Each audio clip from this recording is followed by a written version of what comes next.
Sino po sila, sir? Hello, my name is Paulo Berson. I'm one of the product specialists here at BYD. Yun, usapang BYD tayo. Anong meron dito sa kotse natin ngayon? Sige po. So, alright, here, ito yung pinaka-premium natin from BYD. We call it the Tang EV. Okay. As you can see, it's very sleek design. It's a SUV, 7-seater SUV here. Mapapansin ninyo kung gaano siya ka-premium. Gulong pa lang, this one is Michelin tires. Okay. We also using Brembo brakes. So, naka-Brembo brakes yung mga brake natin. So, 4 na gulong yan, naka-Brembo brakes. This one has 21 inches of wheels. Okay. It also has a adaptive suspension. So, technically, ginagawa niya, ina-adapt niya yung road condition. Gaano kalubak at gaano ka-stiff. Siya mismo yung Nag-adjust na rin, no? Yeah. Grabe. Of course, NFC. You can also use your NFC card to power up your car or to turn it on. Tapos meron tayong BYD app. Ito binibigay ito sa inyo. Pag nag-avail kayo ng ganitong sasakyan. Yeah. It comes Okay. with the car na yung NFC card natin. Grabe. Kinakard na rin kotse ngayon eh, oh. Oh, Yan. ayun, ang ganda mga Tapos, ano ba mga available colors na itong Tang na to? Right now, we have this black, silver black, and then we have the white. Okay. So, pero mas mabenta tong black. So, Ang inside, premium, sa'yo, no? premium talaga. Premium talaga. Premium siya.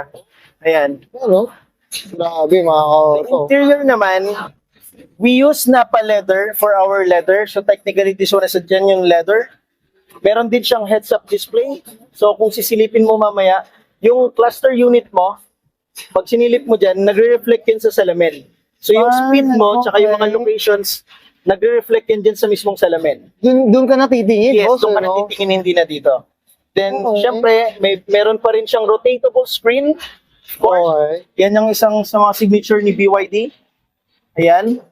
This one has a massage. Ito, tsaka yan, merong massage yan. May massage na rin. Open that. Hindi ka na ba makatulog dito, Hindi sir? naman, hindi naman. Kasi meron din tayong tinatawag na adaptive cruise control. Okay. So, technically, siya yung nag-a-adapt ng speed sa harapan. So, kapag turn on mo yun, mas Okay. okay yung ano niya. Grabe, oh.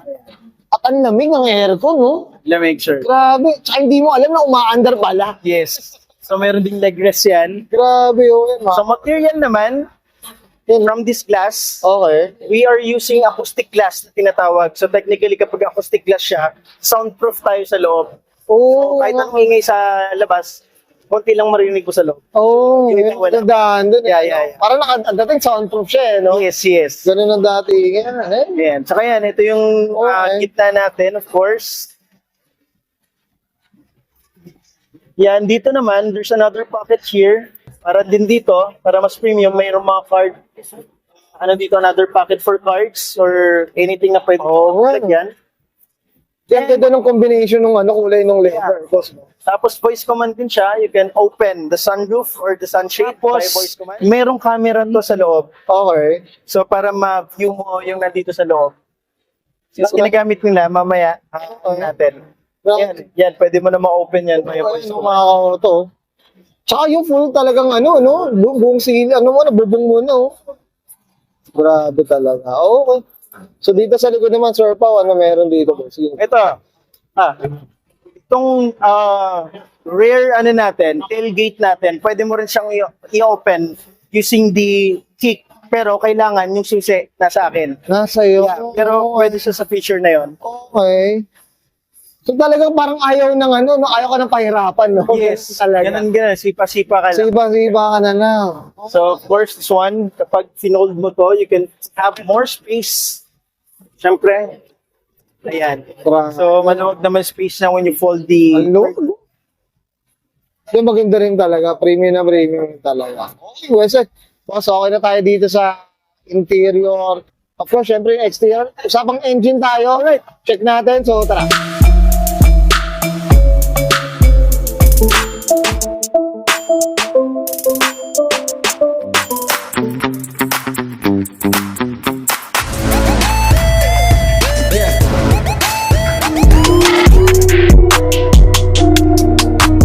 Tough long battery. Tough and long lasting.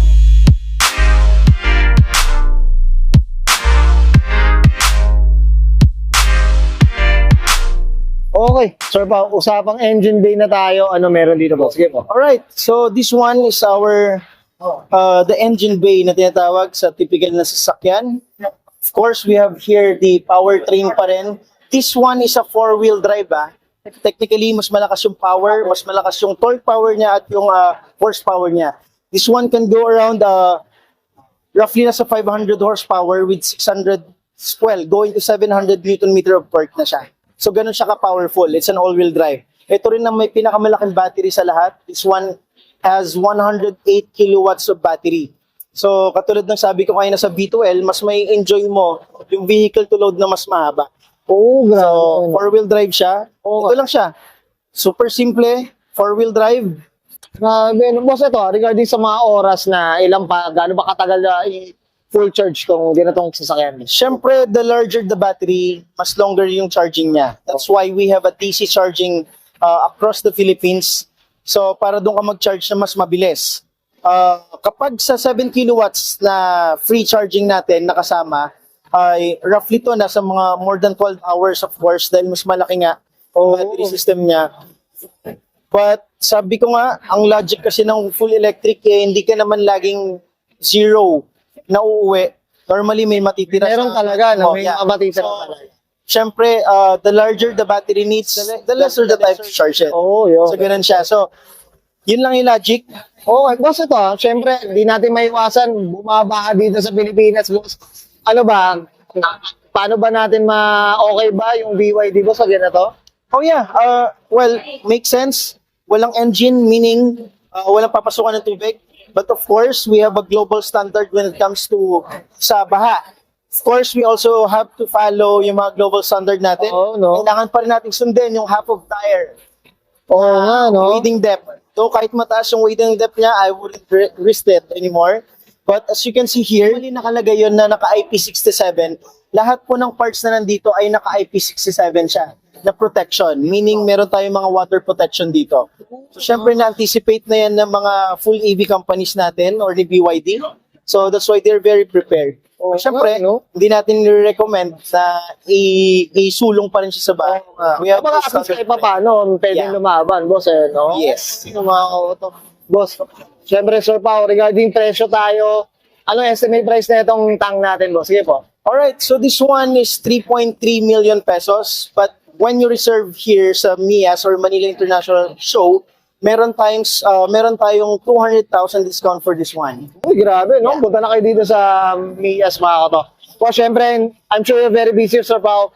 Boss, ano tayo? Plug na tayo ng ano natin, BYD natin. Boss, First, ayun, we are 2 days na lang here sa Manila International Show. Make sure you can also follow us on Instagram, and TikTok, BYD Cars PH Philippines, and syempre my account, Paulo Verzon. Yan, sir. Okay, Sir Pao, ano, boss?